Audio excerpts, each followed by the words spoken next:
Hello, Mark Crossfield here, TaylorMade CB Tour Preferred irons in my hand.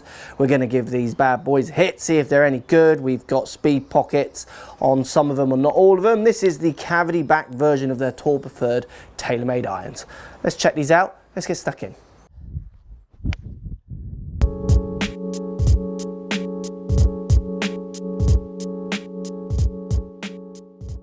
Right guys, we've got the TaylorMade CB's Tour Preferred, the more cavity back, the more friendly version out of the three that come in the TaylorMade Tour Preferred range. We get speed pocket on the bottom here in the long iron, so I think 3 iron down to 7, and then in the 8 iron here I get no pocket. We start going into more traditional. We get forged, I think, only in the short irons, but don't confirm, that's not gospel. You have to go on the website and check that out. I think only the short irons are forged, but they might all be forged. There's no indication on them. I couldn't quite work that out from the website earlier. We get classic looks, little bit of progressive offset, so certainly my 5 iron here is looking more offset than the 8 iron. Clean, professional, Tour Preferred lines on these clubs, silvery, lovely nickel kind of finish on these as well, normal TaylorMade branding. Little bit of cavity, which is going to help you. Speed pocket apparently going to help you on lower centered hits, so if you're hitting the club a bit out the bottom, it's going to perform better from all across the face, is what that is meant to do for TaylorMade. That's what they say. If you buy into that or not, it's definitely, you need to go and test.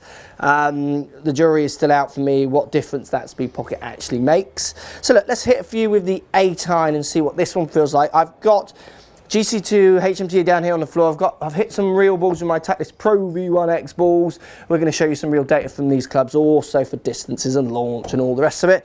But as you'd expect from all these main manufacturers, they all perform pretty good. So let's give this one a hit. I think out of the 3, this is the one I would go more for if I wanted that classic looks but still want that help that the cavity back is going to offer. This is where I think I would be. It's, like I say, the most friendliest at the Tour Preferred range.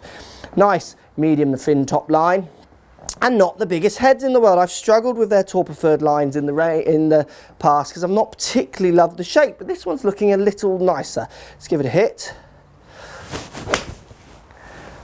I caught that one slightly out the bottom, and this hasn't got the speed pocket, but this is where I do catch irons slightly out the bottom when I mishit them, and this is why I would go more for the cavity back in this. I use quite big, hefty cavity backs. Anyone who watches my videos knows I use pretty chunky clubs, so this one is definitely kind of is tempting for me because it does do a bit of best of both worlds. Give the 8 iron another hit. Get that right at the middle, and it feels very solid. It's a nice sound, which will make you feel like it's soft. It's a nice feeling iron with good classic looks.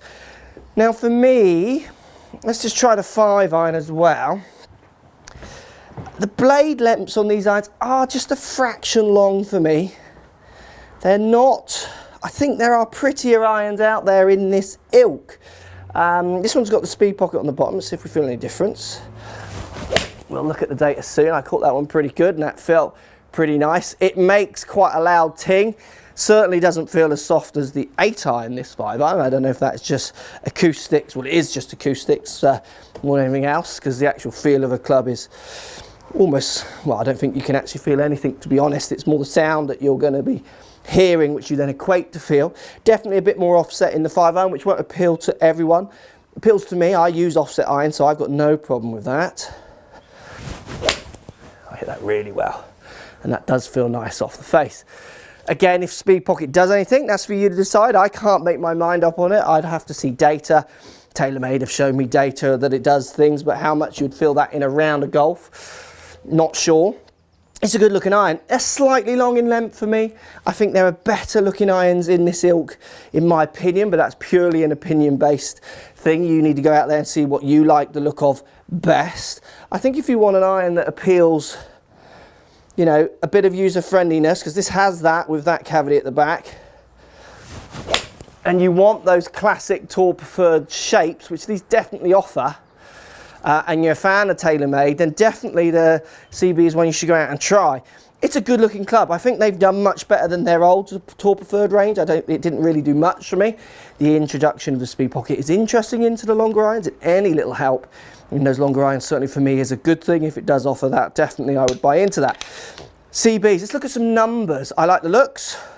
Little long in the length. Skeptical about the pocket on the bottom, but I'm sure it does what they say. I don't mind the offset. I think some of you will want to go more for there. If you're going into the Tour Preferred range, you want to get rid of a bit of that offset often. But this one, definitely there is a market out there, which I'm definitely in. Let's check the numbers, see how it performs.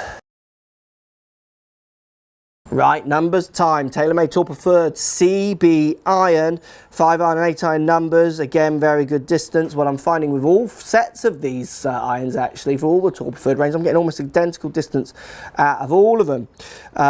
Getting 84 yards average on my 5-iron, which is about where my 5-iron sits. And then 152 on my 8-iron, which is quite strong for my 8-iron. That's a good distance for my 8-iron. So yeah, very good numbers, good performing club. Out of the three, this is the one I would go for most. It's the most kind of helpful while still offering those really classic Tour Preferred looks, those slender lines and what have you. For me, this is the one I think most of you, unless you're really seeking out that kind of classic bladed look, this one would help your game from long iron down to short game.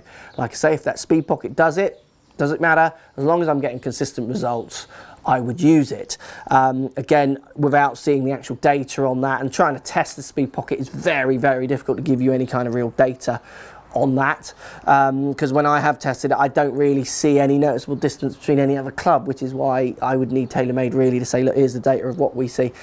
And how that equates into shots, that's my point. I can't see how, when I test it with the different clubs, I can't equate it to actually saving me a shot anywhere really over a period of time. So that's one you'll have to trust the manufacturer a bit more on than me. It's in the club, so if it doesn't do anything, does it matter? It's there. So if it does, it helps you. If it doesn't, they're certainly not performing bad.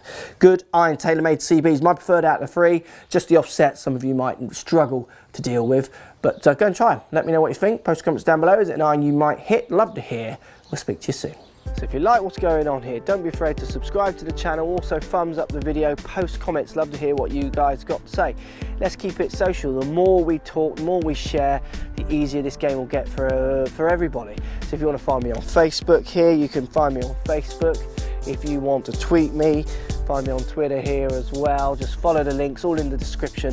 Come and join the show, get active, get involved, get playing some better golf. Thanks for watching.